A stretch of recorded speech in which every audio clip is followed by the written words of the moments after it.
Bonjour, aujourd'hui on plonge dans un sujet super intéressant, surtout quand on prépare un échange linguistique avec un partenaire japonais. On va parler de la coexistence, un truc vraiment fascinant, entre le shintoïsme et le bouddhisme. C'est, comment dire, c'est un peu la clé pour comprendre une grande partie de la vie de tous les jours au Japon.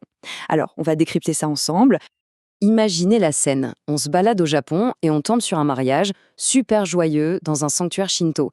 Et puis un peu plus tard, on assiste à des funérailles très solennelles, mais cette fois dans un temple bouddhiste. Ça peut paraître un peu déroutant, non? Alors, comment ça se fait? Comment est-ce que les deux peuvent être vrais en même temps? Eh bien, le secret tient en un seul mot, la coexistence. En japonais, on dit kyose. Et attention, ce n'est pas du tout une contradiction, c'est plutôt une sorte d'harmonie parfaite. Allez, voyons comment ça marche en pratique. C'est parti. On va assembler les pièces de ce puzzle spirituel japonais. Et une fois qu'on a compris ça, on a compris une part énorme de la culture japonaise. En gros, c'est un peu comme un partage des tâches, si on veut. Le shintoïsme, lui, il s'occupe de la vie ici et maintenant. Il célèbre tout ce qui est joyeux, les naissances, la nature, les fêtes, tout ça. Et de l'autre côté, on a le bouddhisme qui prend le relais pour tout ce qui concerne l'après-vie, l'au-delà. Il guide l'âme vers la paix. Donc voilà, ils ne sont pas du tout en compétition. En fait, ils se complètent parfaitement. Ok, maintenant, place à la pratique. Comment on fait pour ne pas confondre un sanctuaire et un temple quand on en voit un? Il y a quelques astuces toutes simples, des indices visuels super faciles à repérer. Le premier truc à regarder, c'est l'entrée. C'est le plus évident. Un sanctuaire shinto, qu'on appelle un jinja, aura toujours, mais alors toujours, un portail tori. Cette grande porte rouge, souvent très iconique. C'est vraiment le passage symbolique vers le monde des dieux. Pour un temple bouddhiste, un otera, c'est différent. L'entrée, c'est une porte bien plus imposante qu'on appelle sanmon, et elle est souvent gardée par des statues de gardiens assez impressionnantes. Autre différence clé, la façon de prier. Dans un sanctuaire shinto, le rituel, c'est de frapper 2 fois dans ses mains pour attirer l'attention des kami, les dieux. Mais alors attention, petite astuce culturelle, il ne faut surtout pas faire ça dans un temple. C'est vraiment considéré comme impoli. Dans un temple bouddhiste, c'est tout le contraire, on joint juste les mains en silence dans un geste de prière qu'on appelle gassho, beaucoup plus calme. Bon, on a vu les différences visibles. Maintenant, on va creuser un peu plus loin pour voir ce qu'il y a derrière tout ça. On va s'intéresser aux croyances profondes, à la philosophie qui façonne vraiment la vie au Japon. Le cœur du shintoïsme, c'est une idée magnifique qui s'appelle Yayo Yorozu no Kami. Littéralement, ça veut dire les 8 millions de dieux. Alors 8 millions, c'est une façon de dire une infinité.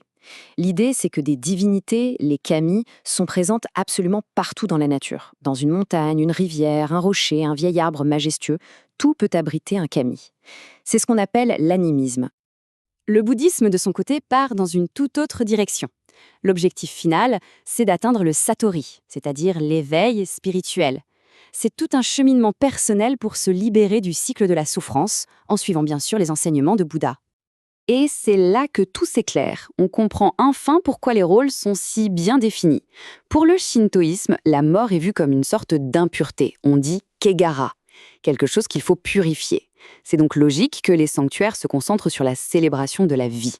Le bouddhisme, lui, aborde la mort de front. Il la voit comme une étape naturelle du cycle de l'existence et il offre justement tous les rituels nécessaires pour l'accompagner. Bon, maintenant qu'on a bien compris les bases, il est temps de se préparer à en discuter. Voici une petite boîte à outils de vocabulaire et d'idées pour le prochain échange linguistique. Alors, quelques mots-clés à retenir. D'abord, kyose, ce fameux mot pour la coexistence. Ensuite, la distinction essentielle entre jinja, le sanctuaire, et otera, le temple. On a aussi gishiki, qui veut dire rituel. Tashinkyo, ça c'est le mot pour polythéisme, parfait pour décrire les millions de dieux shinto. Et bien sûr, satori, l'éveil dans le bouddhisme.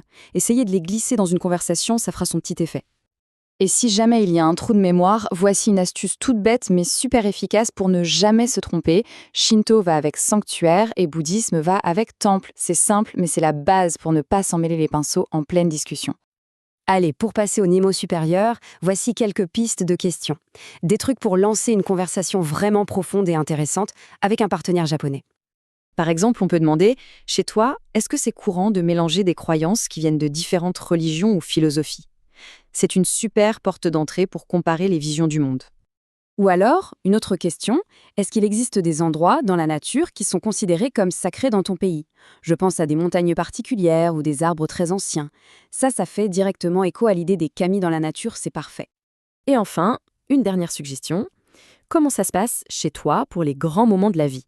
Je veux dire, les mariages, les funérailles, quels sont les rituels les plus courants? Là, c'est sûr, la discussion sur les traditions est lancée. Pour finir, il ne faut jamais oublier que comprendre la culture de l'autre, c'est vraiment le premier pas vers une connexion authentique. J'espère que ce petit décryptage aidera. Je souhaite à tout le monde de très très bons échanges.